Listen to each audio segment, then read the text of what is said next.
हरिहंस सिद्ध सूरी उपाध्याय साधु सर्व अर्थ के प्रकाशी मांगलिक उपकारी हैं। तिनको स्वरूप जाने रागते भई जो भक्ति काय को न पाए स्तुति को जानी है।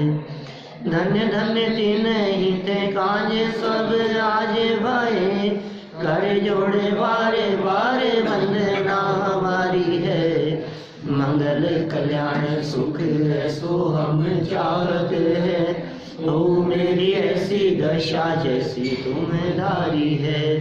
ओ मेरी ऐसी दशा जैसी तुम्हारी है।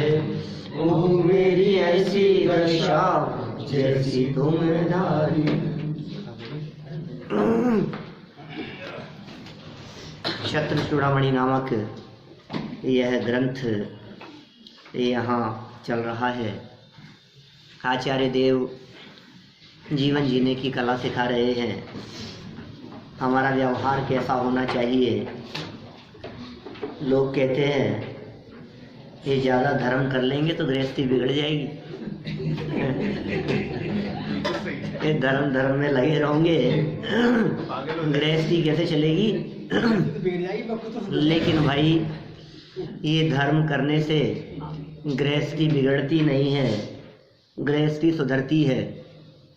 ज्ञानी धर्मात्माओं की गृहस्थी बिगड़ी हुई नहीं होती, सुधरी हुई होती है। अज्ञानियों की गृहस्थी जैसी चलती है उससे कई गुना अच्छी चलती है ज्ञानियों की गृहस्थी। क्योंकि विवाद और झगड़े का कोई कारण नहीं होता। आप कहेंगे जब कोई एक व्यक्ति धर्म में लगा रहेगा तो फिर झगड़े तो होंगे ही ना।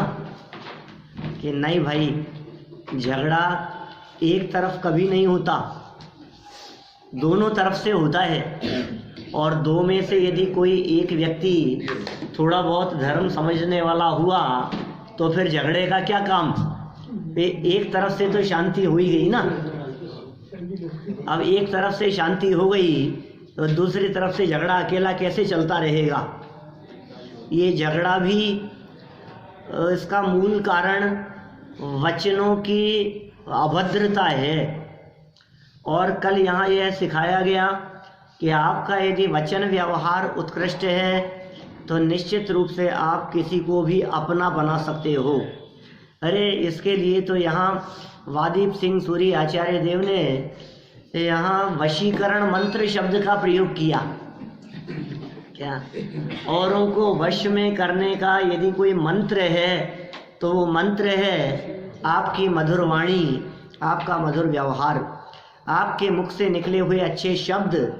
ये निश्चित रूप से औरों को आपके वश में कर लेंगे, औरों को अपना बना लेंगे।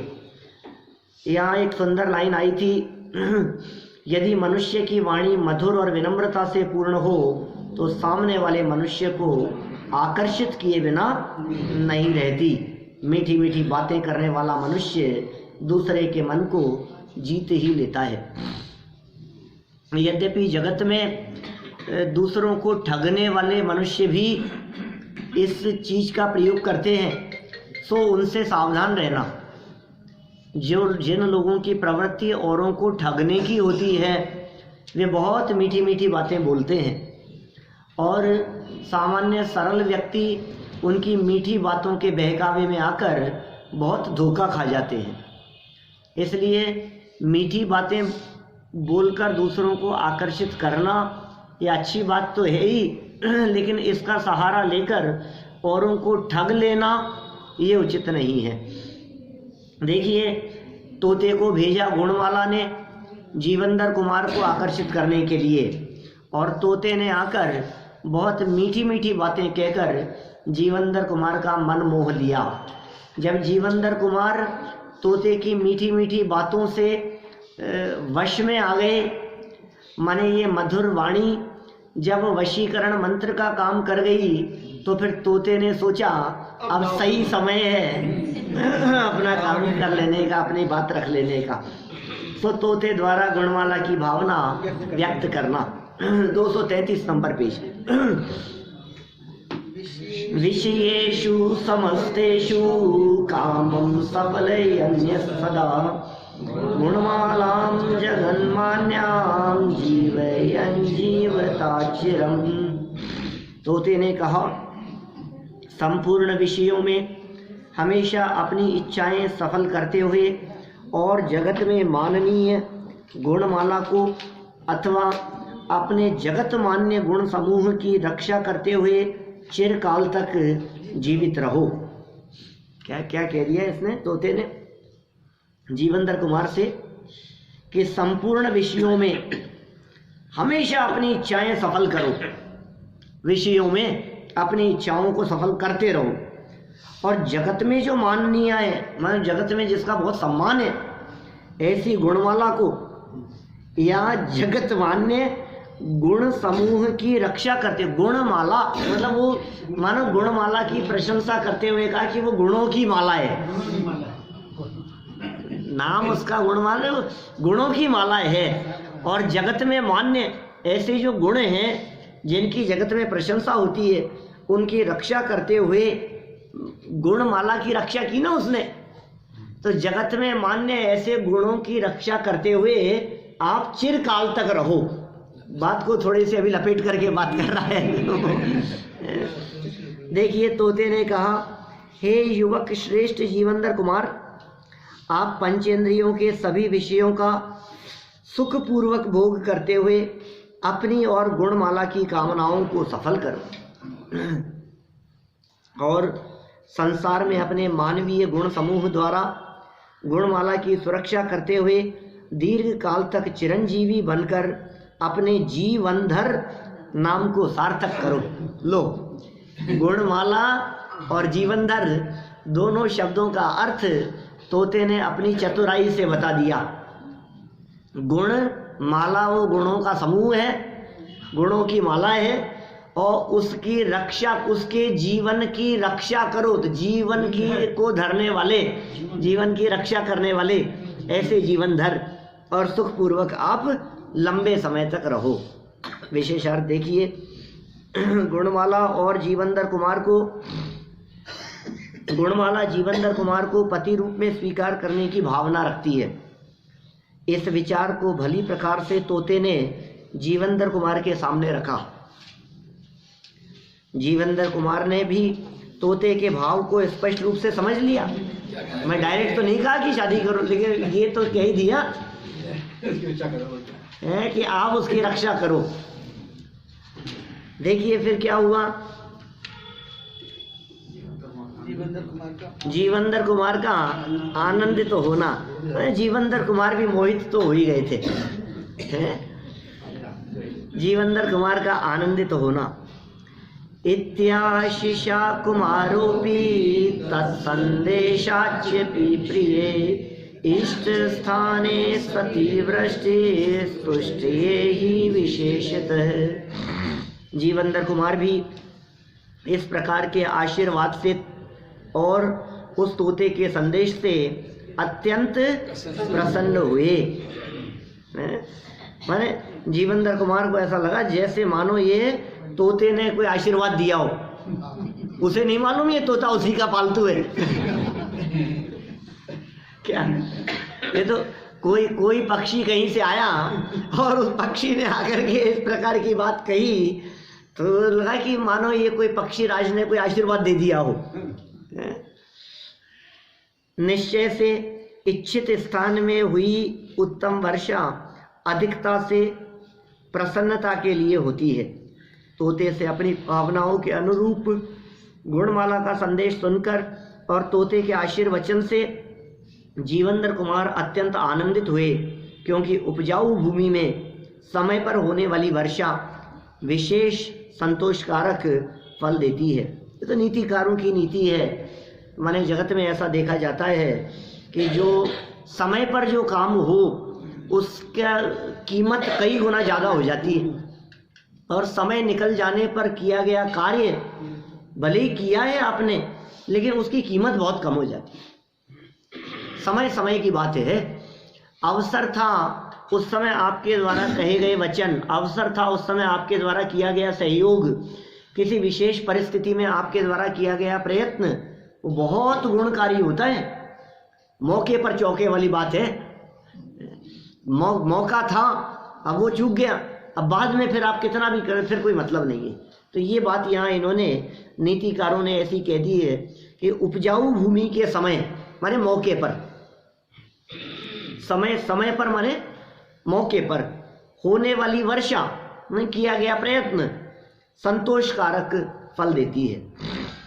देखिए आगे, जीवनधर कुमार तो गुणमाला को चाहते ही थे। स्वयं उसकी ओर से अपनी इच्छाओं के अनुकूल संदेश सुनकर उनको अतिशय आनंद हुआ, जो स्वाभाविक ही है। अब जीवनधर कुमार का प्रत्युत्तर, जीवनधर कुमार क्या संदेश भेज रहे हैं। प्रति संदेशमप्येष कीराये प्रत्यपादयत् प्रेक्षावन्तो वितन्वन्ति नैवेक्षामपेक्षिते। जीवनधर कुमार ने उस तोते के लिए संदेश का प्रत्युत्तर भी दिया।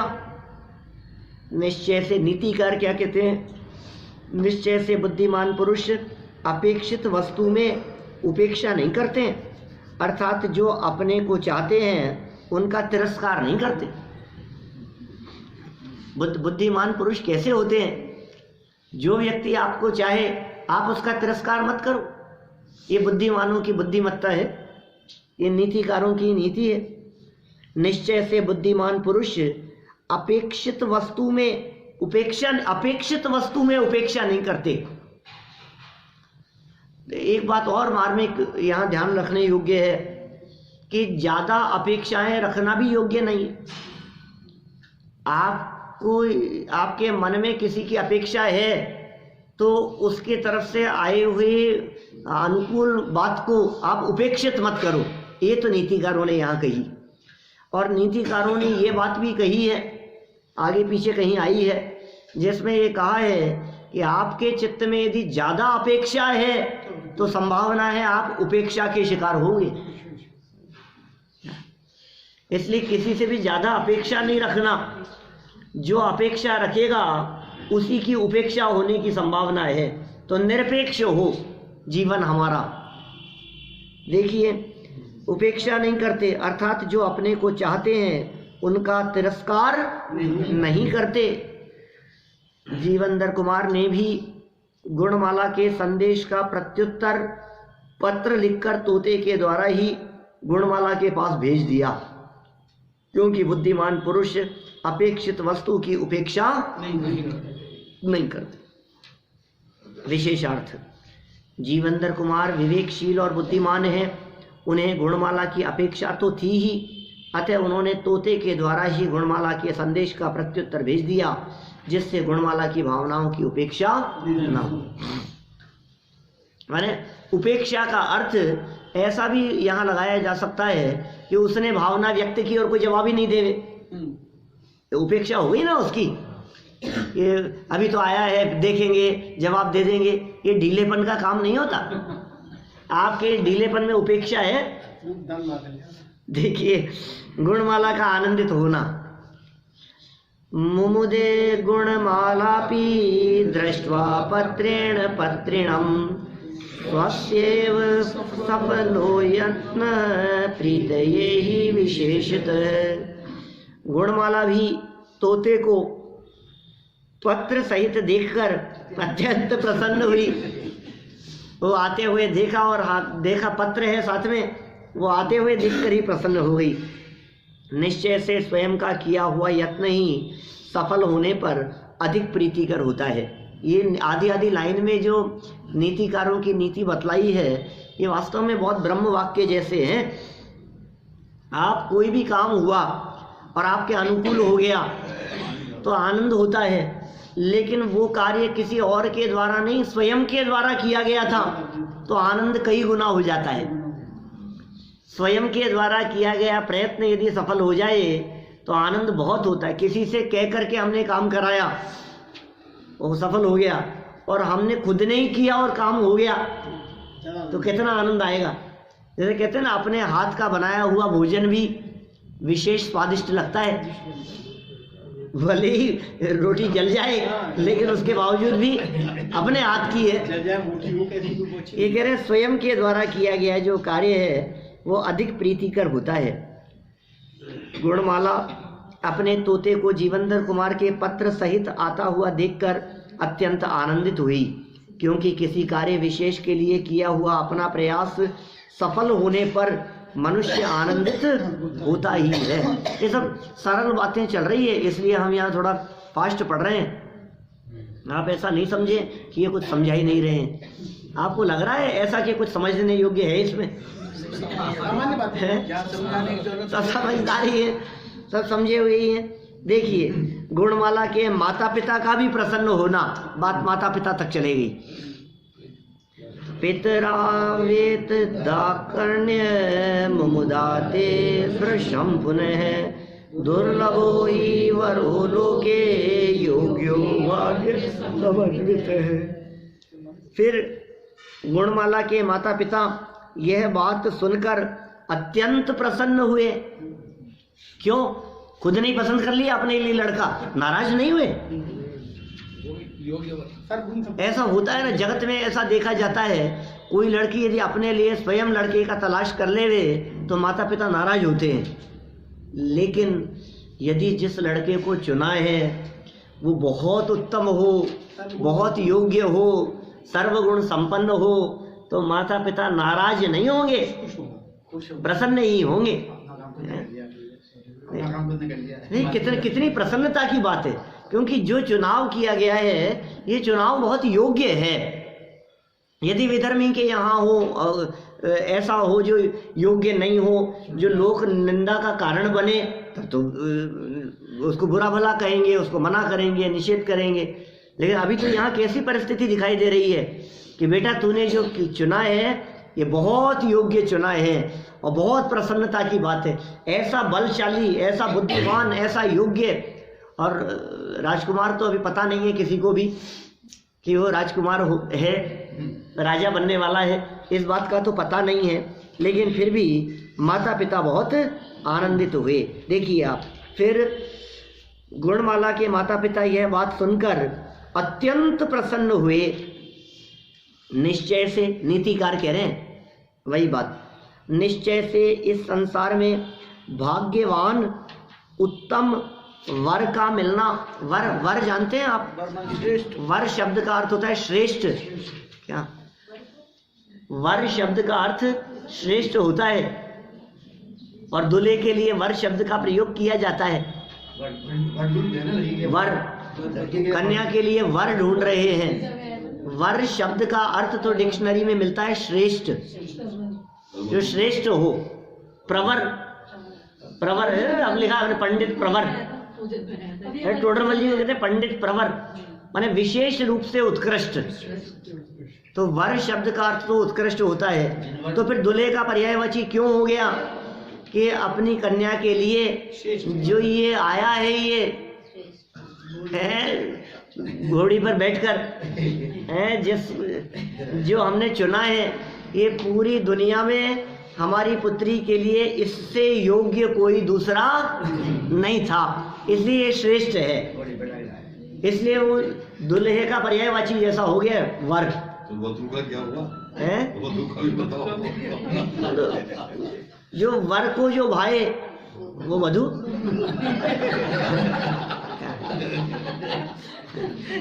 तो वर माने श्रेष्ठ। और देखो, यदि सच में यदि आपको ऐसा लगे कि इस लड़के से अधिक कोई दूसरा लड़का श्रेष्ठ दिखाई दे रहा है, तो कोई माता पिता अपनी लड़की का विवाह उस लड़के से नहीं करेंगे। यदि कोई और बेस्ट दिख रहा है ना, तो फिर वो उससे ऊपर उत्कृष्ट की ही बात सोचेंगे। माने हमारी निगाह में अपनी पुत्री के लिए इससे श्रेष्ठ कोई और दूसरा नहीं है। तो वो वर को पाकर ऐसे वर का मिलना अत्यंत दुर्लभ है। कौन? जो भाग्यवान हो इस संसार में, ऐसे उत्तम वर का मिलना ये अत्यंत दुर्लभ है। जब गुणमाला के माता पिता ने पूर्वोक्त सब समाचार सुने तो उन्हें भी अत्यंत प्रसन्नता हुई। सारे समाचार सुनाए उसने, फिर अब क्या कहती है, अब कहना तो पड़ेगा ही। कि मैंने ऐसा भेज दिया था, फिर उनका ऐसा जवाब आ गया। क्योंकि कन्या के लिए भाग्यशाली, गुणवान और योग्य वर मिलना अत्यंत दुर्लभ होता है। दुर्लभ माने कठिन है। अभी देखो आचार्य देव कैसी कैसी बातें कह रहे हैं। कहाँ कहाँ तो जनागम में सर्वत्र बोधि दुर्लभ की चर्चा की है, ज्ञान की दुर्लभ की चर्चा की है। ज्ञान दुर्लभ है, भेद विज्ञान दुर्लभ है, संयम दुर्लभ है, मोक्ष की प्राप्ति करना दुर्लभ है, जीवन में मोक्ष मार्ग प्रकट कर लेना दुर्लभ है, रत्नत्रय दुर्लभ है। ऐसी दुर्लभता की चर्चाएं सारे जनागम में की है। और ये यहाँ नीतिकारों के वचन कहते हुए ये आचार्य देव किसे दुर्लभ कह रहे हैं? बोले तुम्हारे लिए अच्छा लड़का मिल जाना बहुत दुर्लभ है। तो अपनी पुत्री के लिए योग्य वर मिल जाना ये अत्यंत दुर्लभ है। ये कैसी दुर्लभता की बात यहाँ ये कही जा रही है। कहने का अभिप्राय यह है, इनके सानिध्य में भी तो मोक्ष मार्ग में लगेंगी। हाँ, इनके सानिध्य में भी मोक्ष मार्ग में लगेंगी। माने ये नीति शैली है साहब, ये प्रथमानुयोग की शैली है। चारों अनुयोगों की अलग अलग शैली हुआ करती है, प्रतिपादन की शैली अपनी अपनी है। प्रथमानुयोग अपनी स्टाइल में बात करता है। चार अनुयोग पता है ना? प्रथमानुयोग क्या काम करता है? प्रथमानुयोग हमारा जनागम, हमारे जैन शास्त्र 4 शैलियों में लिखे गए हैं। एक का नाम है प्रथमानुयोग। ये प्रथमानुयोग क्या काम करता है? कैसा? कहानियां, कथाएं, प्रसंग, उदाहरण, ये इस शैली में बात करें तो ये जो ग्रंथ अपन पढ़ रहे हैं ये प्रथमानुयोग का ग्रंथ है। ठीक है। दूसरा है चरणानुयोग। चरण माने होता है आचरण, तो चरणानुयोग आचरण की चर्चा जिन ग्रंथों में हो, जैसे रत्नकरण श्रावकाचार, श्रावकों के योग्य आचरण, मुनिराजों के योग्य आचरण, मूलाचार, तो ऐसे जो ग्रंथ हैं श्रावकाचार ये सब चरणानुयोग के ग्रंथ हैं। क्या करना चाहिए? ये शैली चरणानुयोग की है। रात्रि भोजन नहीं करना चाहिए। चाहिए शब्द जो आया ना, ऐसा करना चाहिए। जैसे अभी पीछे अभी चरणानुयोग मिश्रित प्रथमानुयोग है, क्योंकि पीछे जो श्लोक कल हमने पढ़ा था, मधुर व्यवहार या वचन बोलने चाहिए, ये चरणानुयोग की शैली है। कहानी बता रहे हैं, ये प्रथमानुयोग है। और मधुर वाणी आपकी होनी चाहिए, ये चरणानुयोग है। 2 करणानुयोग में कर्म सिद्धांत की चर्चा, गुणस्थानों की चर्चा, जैन ज्योग्राफी की चर्चा, ये करणानुयोग। और द्रव्यानुयोग में आत्मा परमात्मा की चर्चा, 7 तत्व 6 द्रव्य की चर्चा, मोक्ष मार्ग की चर्चा, वो क्या है? द्रव्यानुयोग। तो यहाँ चर्चा किसकी चल रही है कि साहब आप ये क्या उपदेश दे रहे हो महाराज? क्या कर रहे हो आप? ग्रंथ लिख रहे हो आप और शादी करने को अच्छा कह रहे हो। सारे जनागम में ब्रह्मचर्य का उपदेश दिया गया और तुम यहाँ विवाह करने को और योग्य वर तलाशने को इसको दुर्लभ कह रहे हो। क्या ये दुर्लभ है? ऐसी बातें कि भाई ये प्रथमानुयोग की शैली है, मोक्ष मार्ग में तो लगाना ही है। गृहस्थ दशा में रह करके भी गृहस्थो मोक्ष मार्गस्थो निर्मोहो नैव मोहमान निर्मोहो ग्रही श्रेयान निर्मोहो मोहिनो मुने। मुनि मोही मुनि से निर्मोही गृहस्थ वो श्रेष्ठ है। मोही मुनि होकर के भी यदि मोही हो और गृहस्थ दशा में रहकर के भी निर्मोही हो, दर्शन मोह से रहित, सम्यक दृष्टि गृहस्थ मोही मुनि से अच्छा है। मैं नहीं कह रहा हूं। रत्नकरण श्रावकाचार्य में समंत भद्राचार्य ने लिखा है, यदि कोई मुनि पद अंगीकार करके भी, हाथ में पीछी कमंडल लेकर के भी श्रावकों में, शिष्यगण में और घर परिवार के लोगों में, परिचित लोगों में मोह रखते हो, मोह रखते हो, नेह, नेह माने स्नेह, स्नेह रखते हो, और कोई गृहस्थ होकर यदि भेद विज्ञानी है, गृहस्थ घर गृहस्थी परिवार सहित होते हुए भेद विज्ञानी है, तो वो गृहस्थ उन मुनिराजों से ज्यादा श्रेष्ठ है। ये बात समंत भद्राचार्य कहते हैं रत्नकरण श्रावकाचार्य में। तो अभी जीवनधर कुमार की ये गृहस्थ दशा है। मोही मुनि से तो अच्छा कहा है, लेकिन गृहस्थ दशा ही अच्छी हो ये तो नहीं है। समय पाकर के इनकी ये गृहस्थ दशा भी छूटेगी, मुनिव्रत अंगीकार करेंगे और मुनि बनकर आत्म साधना करते हुए निर्वाण की प्राप्ति भी करेंगे। देखिए दुष्ट पुरुषों की मनोवृत्ति का चित्रण, अब ये बीच में दुष्ट पुरुषों की मनोवृत्ति, अच्छे काम होते हुए को बिगाड़ने वाले लोग भी तो होते हैं दुनिया में। चुगली करने वाले ये कैसे इसके इनके सारे काम अच्छे अच्छे कैसे हो रहे हैं? हाँ, विलेन नहीं आएगा तो काम आगे कैसे बढ़ेगा, कहानी कैसे बढ़ेगी आगे। देखिए अथा मुष्यायणो कोचिन्नीतो गंधोत्कटान्तिकम् नैहि नीच मनोवृत्तिरेक रूपा स्थिता भवेत्। आपको मालूम है ये जो पिक्चर चल रही है, इस पिक्चर का हीरो कौन है? जीवेंद्र कुमार। और विलेन कौन है यहाँ? काष्टांगार। तो ये काष्टांगार आने वाला है, आएगा यहाँ? नहीं आएगा क्या? अभी तो नहीं आ रहा है। देखो कौन है, अभी कौन क्या कहता है यहाँ। इसके अनंतर प्रसिद्ध कोई दो पुरुष गंधोत्कट के समीप गए। गंधोत्कट कौन था?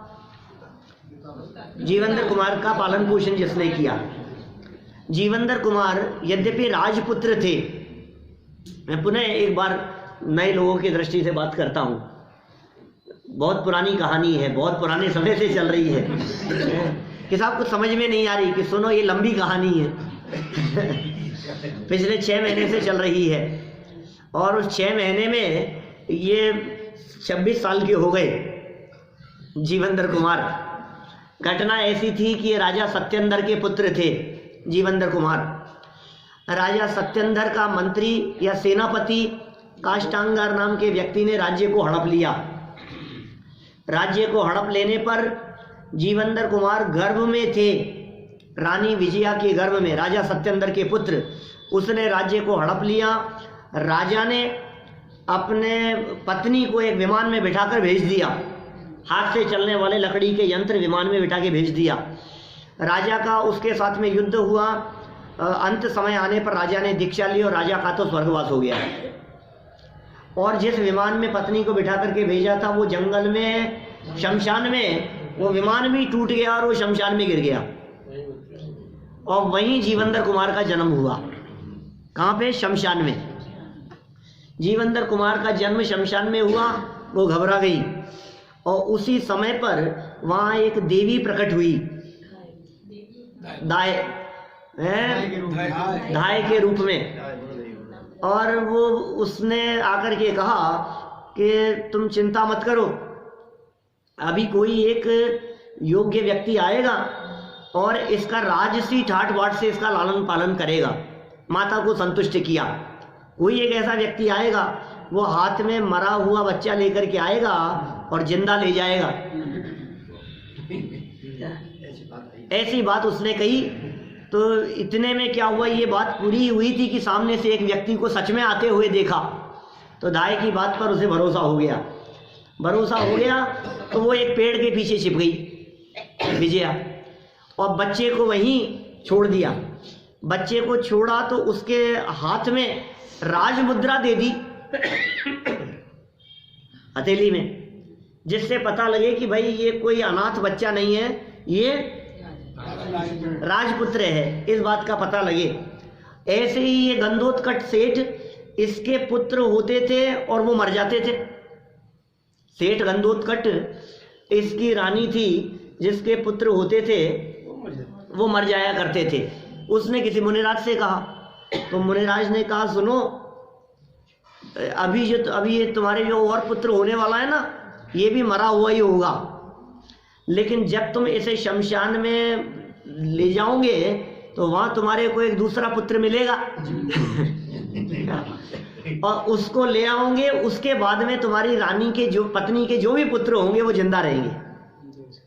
ये मुनिराज से उसके भी ये घटना, गंधोत्कट को भी ये बात कही गई थी और इधर से रानी को भी ये बात पता थी। तो वो तो पुत्र मरा हुआ गंधोत्कट के पुत्र मरा हुआ तो वो लेकर के आया और जंगल में लाकर के, शमशान में लाकर के अपने मरे पुत्र को तो रखा और इधर उधर तलाशने लगा, क्योंकि मुनिराज ने कही थी कोई जिंदा मिलेगा। अब वो जिंदा दिख गया और उसे उसने देखा और अत्यंत सुंदर वो बालक था, और जैसे ही देखा उसके हाथ में राजमुद्रा, तो वो समझ गया, ओहो ये तो राजा का पुत्र है। और कामदेव का जीव था, बहुत सुंदर था। उसने राजमुद्रा को तो छिपा लिया सेठ ने, और घर ले जाकर के पत्नी से कहा, अरे तुम्हारा ये पुत्र जिंदा था, तुम मरा कह करके मुझे जबरदस्ती भेज दिया, क्या हो गया है तुम्हारे को? क्या? लो मैं वापस ले आया इसको। तो वो सेठ के यहाँ लालन पालन होने लगा उसका। तो जीवनधर कुमार इस तरह सेठ के यहाँ पलने लगे। अब सेठ को तो पता है इस बात का, बाकी प्रजा को किसी को इस बात का पता नहीं है।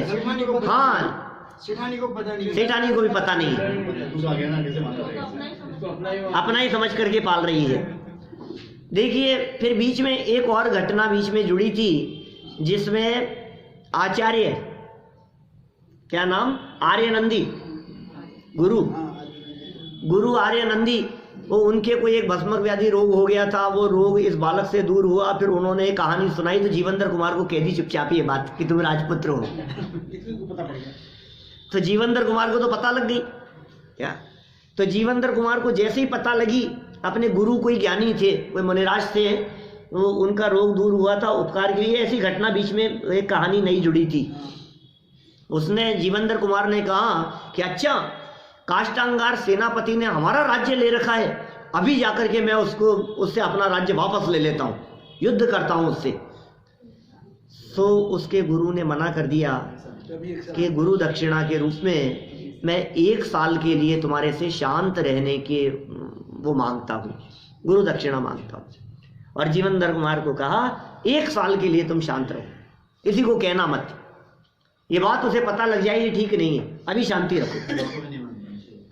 तो जीवनधर कुमार शांत हैं। जीवनधर कुमार को स्वयं को पता है कि मैं ही इस राज्य का अधिकारी हूँ, और सेठ को भी पता है कि ये राज्य का अधिकारी है। अब बाकी प्रजा को किसी को मालूम नहीं है। और यहाँ ये देखिए अब क्या स्थिति बनती है। एक शादी हो चुकी इसकी, हैं? एक शादी हो चुकी। अभी देखो क्या क्या कह रहे, कहाँ हो चुकी अभी?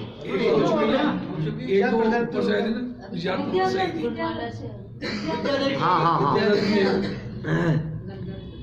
गंधर्व दत्ता से, गंधर्व दत्ता से। हाँ देखो, खैर अब देखिए क्या स्थिति बनती है यहाँ। इसके अनंतर, अन्वय अर्थ पढ़ रहा हूँ, इसके अनंतर प्रसिद्ध कोई 2 पुरुष गंधोत्कट के समीप गए, अर्थात उन्होंने जीवनधर कुमार एवं गुणमाला की प्रीति को अनुचित बताकर चुगली की। 2 पुरुषों ने। नीतिकार कहते हैं, निश्चय से नीच मनुष्य के मन की वृत्ति हमेशा एक सी स्थित नहीं रहती है। मन की वृत्ति उसकी, जो नीच मनुष्य है ना, वो स्थिति बड़ी विचित्र रहती है उनकी। तो दोस्त की करवाई थी ना शादी, खुद में नहीं करी। नहीं, वो अलग था, वो अलग मैटर था। वो तो गोविंदा थी, वो ग्वालियर हैं, गोविंदा। वो विवाह तो उसने अपने मित्र से कराई थी उसकी शादी, वो ग्वालों की घटना थी, वो अलग। बहुत सारी कहानियां जुड़ी हुई है। खैर चलिए कोई बात नहीं, मोटी मोटी कहानी तो आपको पता लग गई, घटना क्या थी, क्या चली है अभी तक।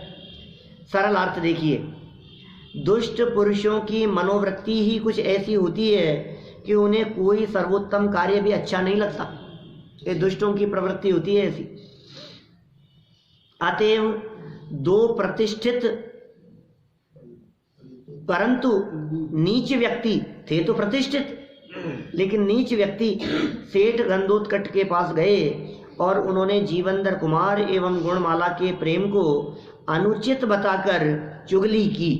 अरे ऐसे भी अनुचित बता दिया होगा, ये क्या कहीं मिल गई और ऐसे, ये कोई तरीका है, ये कोई अच्छी बात है क्या? ऐसा सड़क चलते किसी को भी ऐसे पसंद कर लिया, किसी का प्रस्ताव आ गया, ये मतलब इस तरह की कुछ बातें क्या?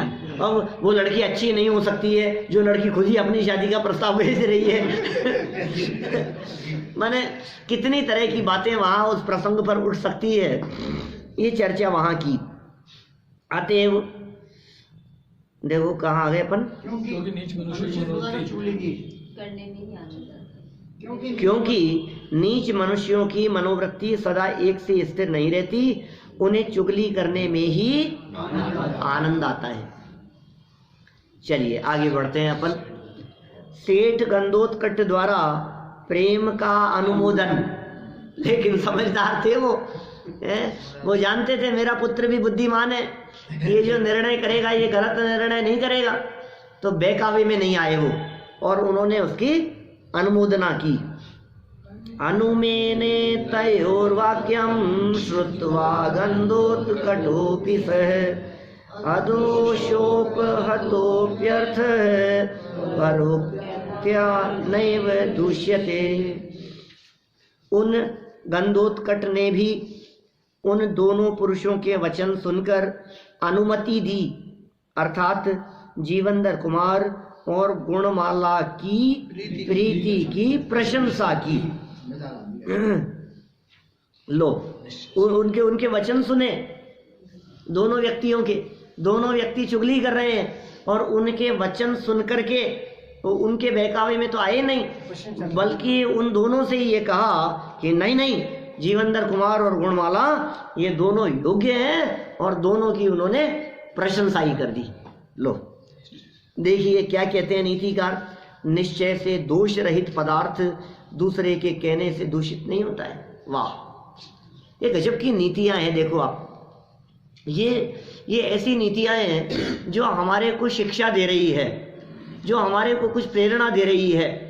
यदि कोई ईर्ष्या भाव से निंदा करे, जिन मार्ग की निंदा करे, तुम्हारी निंदा करे, तुम्हारे दोषों को उजागर करे, और यह दोष थे ही नहीं, जबरदस्ती तुम्हारे ऊपर किसी तरह का दोषारोपण करे, तो यहाँ आचार्य देव कहना चाह रहे हैं दूसरे के द्वारा दिए गए दोष या दूसरे के द्वारा लगाए गए लांछन को सुनकर कोई पदार्थ दूषित नहीं होता।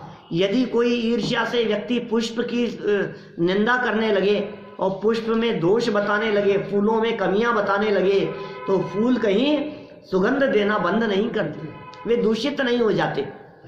निर्दोष व्यक्ति तो निर्दोष ही रहते हैं, उत्तम पदार्थ उत्तम ही रहेंगे। लोक में कोई कितनी भी निंदा करे उससे क्या फर्क पड़ता है। इसलिए निंदा का फर्क निर्दोष व्यक्ति पर नहीं पड़ता। ये सुंदर नीति कही है। देखो वापस, निश्चय से दोष रहित पदार्थ, माने जिस पदार्थ में दोष नहीं है, दूसरे के कहने से दूषित नहीं होता है। वो लोमड़ी के कहने से कि अंगूर तो खट्टे हैं, अंगूर खट्टे थोड़े ना हो जाएंगे, उसने दोष लगा दिया, उसके हाथ नहीं आ रहे, तो उसने कह दिया कि अंगूर तो खट्टे हैं, तो अंगूर खट्टे हैं तो खट्टे हो गए होंगे क्या अंगूर? कोई फर्क नहीं पड़ता उससे। देखिए सरल अर्थ। हाँ, सेठ गंधोत्कच ने उन दोनों चुगलखोरों की बातों को सुनकर भी जीवनधर कुमार और गुणमाला के परस्पर प्रेम की प्रशंसा की, क्योंकि दोष रहित पदार्थ किसी के कहने से दूषित नहीं हो जाते। वो दोष रहित पदार्थ थे, किसी के कहने से दूषित नहीं हो जाते। चलिए संपन्न करते हैं अपन ये लंब, चौथा लंब यहाँ संपन्न हो रहा है। विवाह संपन्न हो, अपना ये चैप्टर खत्म हो, हैं, सुख शांति से निपट जाएगी। देखो ये तो शादी विवाह के काम ऐसे ही होते हैं। घर घर में ऐसी बातें चलती है कि भाई ये शांति से निपट जाए, हैं? क्योंकि पता नहीं अभी ये इनके शादी की बात चली और ये शादी से विवाह संपन्न होने लगा, हुआ उसके पहले ही चुगलखोर मिल गए। ये बता रहे लोक में ऐसा ही होता है, समाज में, दुनिया में ऐसा ही होता है। कमियां निकालने वाले, टांग अड़ाने वाले लोग जगत में होते ही हैं, लेकिन फिर भी कितना भी टांग अड़ाने वाले लोग क्यों न हो, योग्य व्यक्तियों के अपने उदयानुसार योग्य कार्य सहज रूप से संपन्न होते ही हैं। विवाह संपन्न होना। आगे, सुताम विनय मालायाम गुणमालाम यथा विधि दत्ताम कुबेर मित्रेण परिणिन्येत जीवक। इसके अनंतर जीवंदर कुमार ने कुबेर मित्र द्वारा दी हुई विनय माला की पुत्री गुणमाला का विधि पूर्वक वर्ण किया।